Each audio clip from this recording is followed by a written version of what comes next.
What up, everybody? The first episode of the Raising Kanan series ends with Kanan and Rock bucking off shots into the night sky.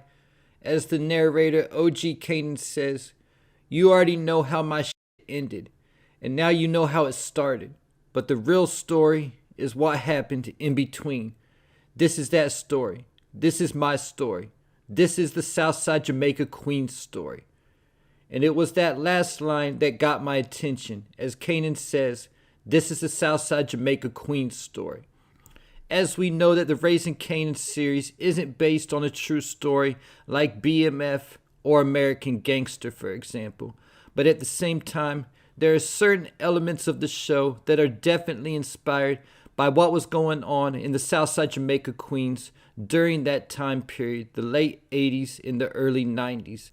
As we've seen things like Unique driving a bulletproof Beamer, like it was said that Supreme drove. In season 4, Unique also got a white Beamer, like Supreme used to drive. We saw the Thomas family trapping out the Baisley projects and the 40s in season 2, the same locations that the Supreme team are well known for trapping out of. And we even saw the group picture from Ronnie's party in season 3, which was a callback to a real-life group photo at one of the Supreme team's parties. In season 1, we'd see the Thomas family talking in codes, and that's something else that they got off the Supreme team. And there was even Malcolm Howard getting shot at the end of season 1 and killed at the end of season 2, a parallel to the cop Edward Byrne, who was killed in real life in the late 80s. And these are just some of the parallels between the show and real life that I know about. I'm sure someone who knows more details about the Supreme team and Jamaica Queens from that time would know even more. The Supreme team, who I already mentioned, was led by Supreme McGriff and his nephew Prince. Then there was another dealer and his crew, and that's Fat Cat Nichols and his crew with members like Pappy Mason. Now, I don't have details if these two crews were rivals or anything like that, but there being two dominant crews is also a parallel to the rivalry between Unique and the Thomas family. In addition to that, there was also a big-time Italian mob boss in Queens at that time, John Gotti, who operated out of a place called the Bergen Hunt and Fish Club. And Raising Kanan has a Queens mob boss named Stefano Marchetti, who operates out of a fish shop. So as Kanan said, this is the Southside Jamaica Queen's story. At the end of the first episode, we can see that there's definitely some similarities. Then we get to the fate of every major player in the game at that time, as Supreme McGriff was the first domino to fall, as he was arrested in 1987 and convicted in 1989 following a joint and federal investigation. And at that time, Prince took over leadership of the Supreme team.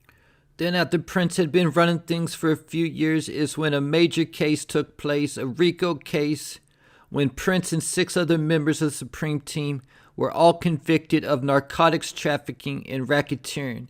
Soon after Prince and them got locked up in 1993, Supreme was released in 1995 and spent a couple years in and out of prison before finally getting locked up on a life sentence in the mid-2000s.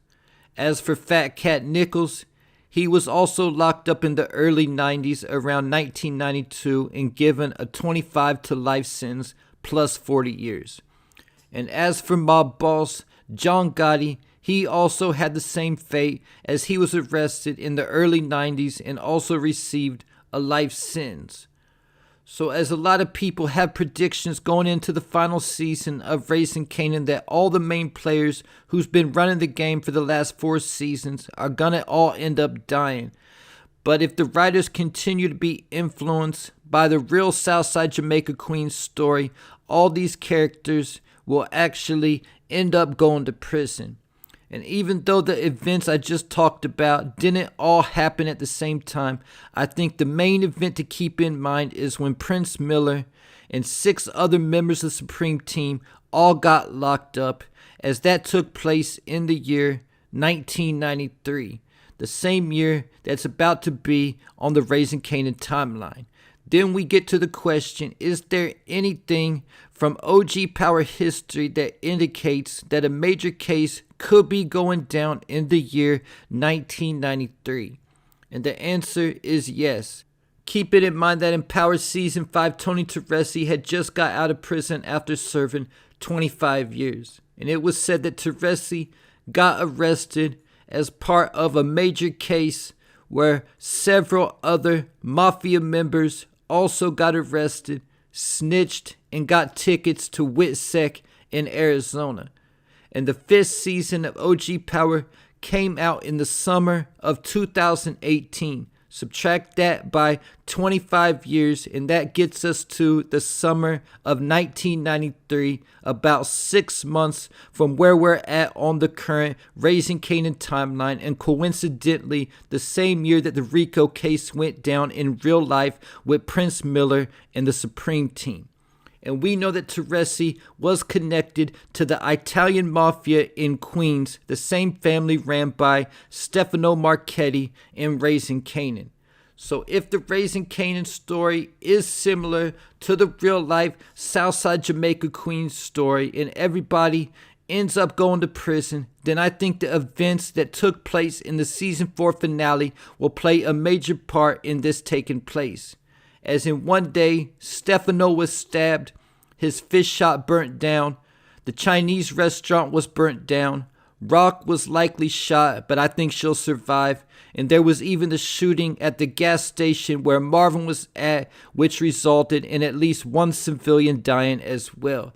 So I think before the feds allow an all-out war on the streets, they'll probably start cracking down.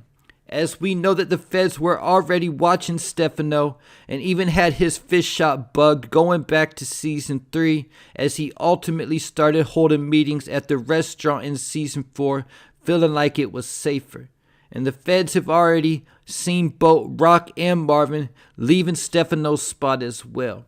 And while Lou had been out the mix for a while, he's currently back in the fold, and it might be bad timing for that as he might get caught up in the RICO case because of that, as Jessica even warned Lou in season 1 that Rock was going to die or go to prison, and he's going to be right there with her.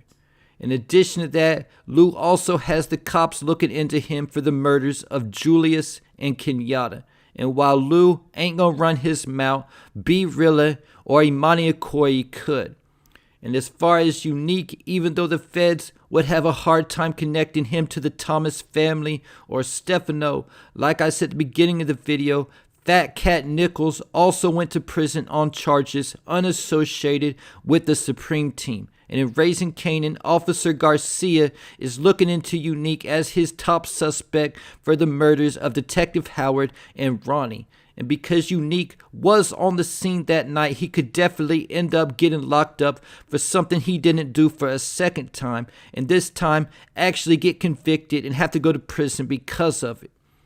So, if the Raising Kanan story plays out like the real-life Southside Jamaica Queen story, our favorite characters, Rock, Unique, Marvin, Lou, and even Stefano, all might end up making out alive, but in prison. The characters to die would likely be characters like B. Rilla, Phil Russo, Snaps, and Pop Henry, and maybe one of the new characters like Pino Bernardi. And there you have it. Leave your thoughts, theories, and predictions in the comments.